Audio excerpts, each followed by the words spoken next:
Welcome back to Dad's Book Reviews. I'm Kevin, I'm Don. and I'm sure we have a number of books this month. We do. Okay, our next book is Iron Tyrant by Seth Ring. Series type is Fantasy Deck Building series. You know what a deck building is. You can describe it. They have cards, and the cards you put into your heart deck, they go right into you, and they determine your powers. And other cards go in, but the heart deck card goes in, and it never comes out. It's in there forever. Seems like we've done another book by Seth We've Ring. done we've done a few of Seth Ring's books. He's got some really good books out. Matteo is a 12-year-old orphan. His master Solomon picked him up off the street 6 years ago, and since then has been teaching him, put a considerable effort into teaching him how to read and how to write. He has a total recall that can memorize anything he sees. And he feels like his master really loves him, but then something goes terribly wrong. And without explanation, he suddenly finds himself bound to a crow spirit through a ritual his master performed.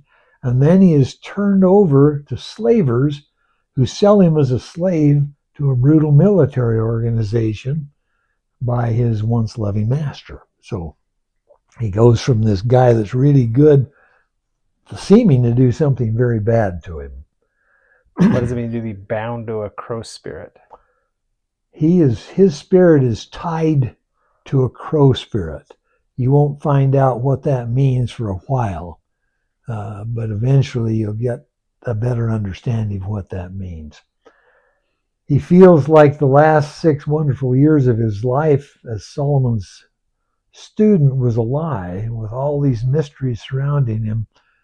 Matteo quickly learns that his only option left is to become one of the supernaturally powerful duelists and grow in power until he can take his fate back into his own hands. He can either roll over and die or become so strong that no one can stop him. His plan is thwarted right from the beginning when they force an iron heart card into his heart.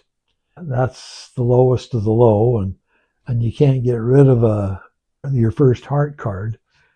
He's going to be a duelist, but he's going to be excruciatingly slow and weak because it's an iron card. To make matters worse, his camp is thrown into a completely cutthroat, and survival is considered optional for him. He's also saddled with 2 other kids his age that's in his tent with him, and he had never met before, and will share his fate with whatever happens to them.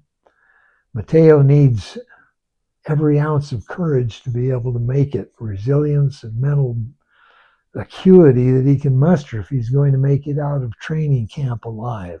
He's training to be a soldier, a duelist, one of a special group in the army. We follow Matteo and his 2 triad mates through their unbelievably cruel, brutal training, where any failure will mean a swift and painful death. The things his master taught him do help him to recognize what he needs to do to survive and thrive in this environment. He's quick on the uptake, and he needs to overcome both brutal training and sabotage from the other kids, the other triads, that want to take from them what they've accomplished. And it was a good book. I gave it 10. It's excellent. Violence, HV, violent incidents of high intensity.